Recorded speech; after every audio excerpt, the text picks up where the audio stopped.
یہ کہ معاملہ کردار کا ہے. اب کردار، اچھے کردار کی تلاش میں چلیے.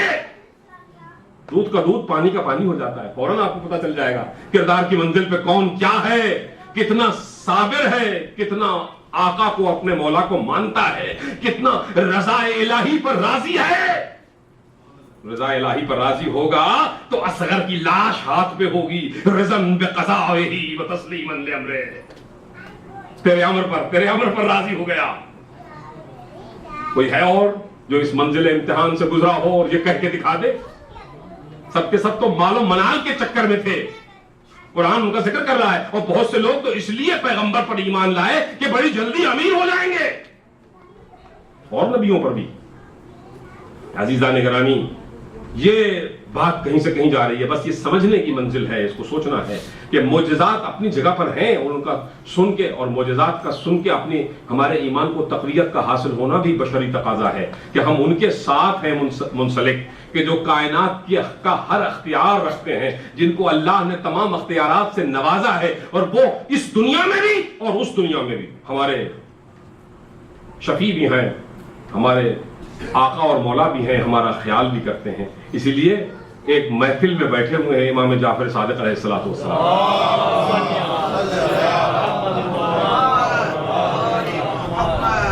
ابان ابن تغلب کہتے ہیں، راوی ہیں، کہتے ہیں کہ ایک شخص آیا اور اس نے کچھ بیان کیا کہ مجھے پریشانی ہے، اور محفل کے اندر سے ہی مولا نے مجھے اشارہ کیا کہ اس کے ساتھ باہر چلے جاؤ. تو جب باہر چلے گئے تو جا کے اس سے پوچھا. اس نے کہا مجھے یہ مسائل ہیں. ابان ساتھ گئے ایک منزل پر. ایک روایت میں یہ ہو سکتا ہے یہ دو روایتیں ہوں، مگر ایک مقام پر نام صفوان لکھا ہے، ایک جگہ پر ابان لکھا ہے. دونوں روایتیں اپنی جگہ درست ہو سکتی ہے، مگر وہ گئے اور اس کی حاجت روائی کر کے واپس آئے. امام جعفر صادق علیہ السلام نے پوچھا کہ تم نے اس کا مسئلہ حل کر دیا؟ آپ نے کہا اللہ نے مجھے توفیق عطا فرمائی اور میں نے اس کا مسئلہ حل کر دیا. یہ اللہ کی مہربانی سے ہو گیا.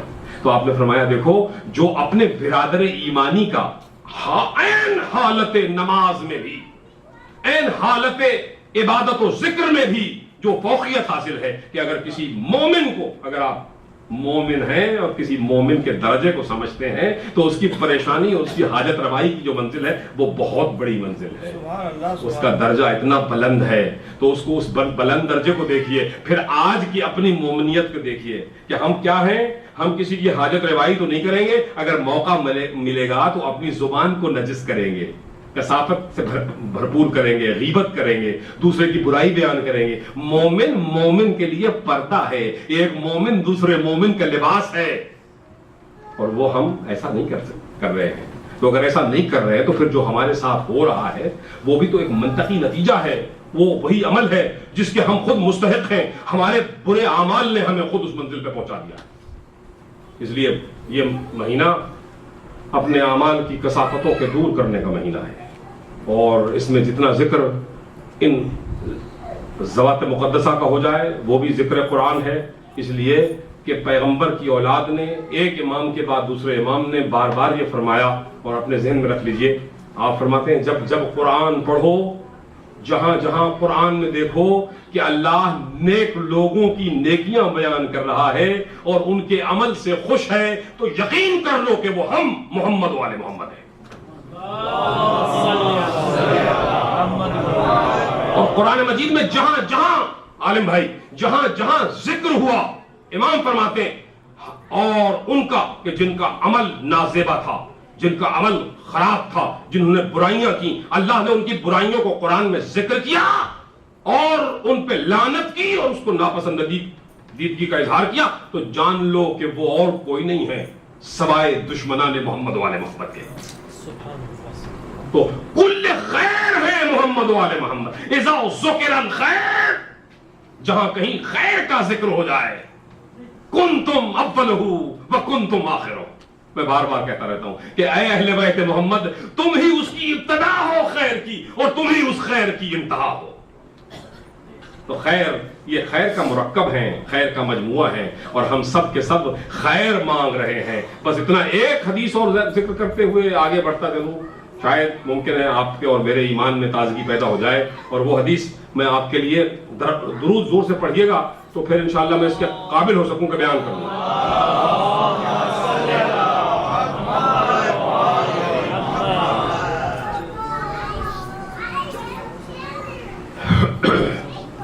جناب امیر علیہ الصلوۃ والسلام اپنے ارشادات عالیہ میں فرماتے ہیں علیکم بالصبر، اے ایمان والو،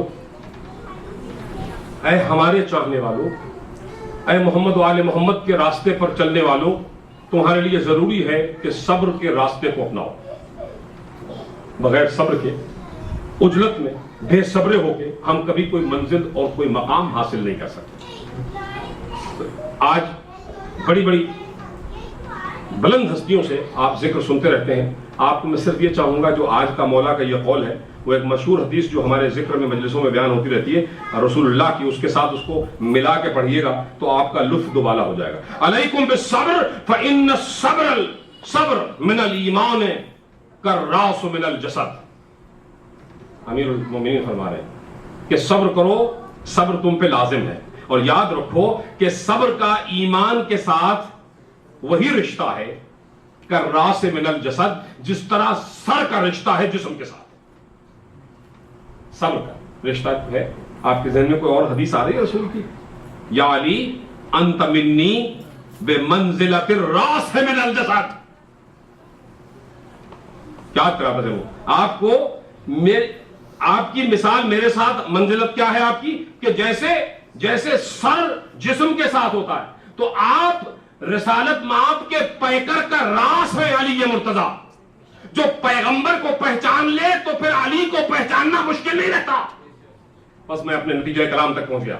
اگر اللہ کو پہچاننا مشکل تھا تو اللہ کو پہچانوانے کے لیے پیغمبر بھیجے، اور پیغمبروں کی ایک لمبی قطار بھیجی، ہر جگہ پر ہر قریے میں ہادی بھیجے، اور پھر اس کے بعد پیغمبر خاتم الانبیاء کو جو روشناس کرایا، اور پیغمبر کو جو پہچان لے اور یہ کہے کہ میں محمد الرسول اللہ کا قائل ہو گیا ہوں، تو پھر جسد رسول اللہ پر جب نظر پڑے گی، کیسے ممکن ہے کہ راس رسالت سے منکر ہو جائے؟ الراس من الجسد۔ آپ کی مثال میرے لیے یا لیے یہاں یہ کہہ رہے ہیں کہ الایمان الصبر من الایمان کالجسد، من الایمان کالراس من الجسد۔ صبر جو ہے وہ ایمان کے ساتھ اس کا رشتہ وہی ہے صبر کا جو راس کا، سر کا، بدن کے ساتھ۔ اور کہا اگر تم کسی بدن کو سر کے بغیر دیکھو تو اس میں خیر نہیں پاؤ گے، لا خیر، کوئی خیر اس میں نہیں ہوگی۔ جب تم سر کو دیکھو، بھئی وہ تو مردہ ہو گیا نا، جب سر کاٹ دیا آپ نے تو اب خیر کہاں رہے گی اس میں؟ تو اب میں آپ کو دعوت کلام دیتے ہوں، دعوت فکر دے رہا ہوں۔ پیغمبر کی حدیث پہ غور کیجئے، اور پیغمبر کی حدیث تبھی سمجھ میں آئے گی جب علی کے الفاظ سمجھ میں آ جائے، پھر سمجھ میں آئے گا۔ اگر علی راس رسالت ہے تو علی مقام صبر پر ہے۔ دیکھا کیسا کیسا صبر کرنا پڑا مولا کائنات کو، کیسی کیسی ہستیاں تھیں، کیسی کیسی بلند مرتبت ہستیاں تھیں۔ امام حسن اور امام حسین کو کن پریشانیوں سے گزرنا پڑا۔ اور یہ جو آج کا دن تھا اور آج کی جو رات ہے، اور اس میں جو آپ مولا کے ساتھ متمسک ہو کے امام حسن علیہ السلام کے قریب ہو کے اور قربتاً الی اللہ کرتے ہوئے اپنے امام کو وسیلہ بناتے ہوئے جو عبادات کریں گے، خدا اس کے ذریعے سے آپ کے درجات کو بلند کر دے۔ اور میری دعا ہے، مگر یہ سوچتے ہوئے جائیے گا کہ جو اب دنیا نے جس پیغمبر کو پیغمبر مانا، جس رسول کو رسول مانا، جس شریعت کو شریعت مانا، جس اسلام کو اسلام مانا، وہ پیکر تو پورا تھا مگر اس کا سر کاٹ دیا گیا تھا۔ اگر سر نہ ہو تو باقی جو کچھ بھی ہے اس میں خیر کا ملنا بڑا مشکل ہے۔ خیر نہیں ہے، خیر تبھی ملے گی اگر علی کو راس رسالت مان کے اس کی ولایت کا اقرار کرو گے۔ ربنا تقبل منا انك انت السميع العليم بجاه محمد واهل بيته الطيبين الطاهرين المعصومين۔ اے پروردگار، اس مختصر سے ذکر اور اس مجلس اور اس محفل کا جو اجر ہے وہ تیری دربار میں اور حضور امام زمانہ اجل اللہ تعالیٰ فرج الشریف کے تمسک سے ان کے وسیلے سے مانگتے ہیں، اور جو لوگ یہاں آئے ہیں اللہ ان کے خالی دامن مراد کو بھرپور انداز میں بھر دے۔ اے پروردگار، ان کی تمام دعاؤں کو قبول فرما لے۔ آج جو سبت اکبر ہیں جن کے ذریعے سے میرے آقا اور مولا اور تیرے حبیب کبریا ہادی برحق جو ہیں وہ نانا بن گئے، جد بنے، اور جن کے ذریعے سے ان کی اولاد کا سلسلہ چلا، اور جن کے ذریعے سے اہل بیت کا آغاز ہوا، آج اس آغاز کنندہ اہل بیت رسول کے صدقے میں ہم تجھے مانگتے ہیں، اور ان کے صدقے میں تیرے رسول نے کبھی جو کچھ مانگا گیا کبھی اس سے انکار نہیں کیا، اور تو کریم و رحیم اپنے حبیب کا صدقہ اس کی پاک بیٹی جناب فاطمۃ الزہرا جس کو تو قرآن میں کوثر کہتا ہے عطا فرما، ہمیں بھی کثرت سے عطا فرما دے، خیر عطا فرما، ہر شر سے دور فرما دے۔ اس مہینے کو ہمارے لیے صحیح معنوں میں مہینہ مغفرت کا اور توبہ کا اور استغفار کا قرار دے دے، ہمارے بزرگوں کے درجات کو بلند فرما، ہمیں اپنے ماں باپ کے درجات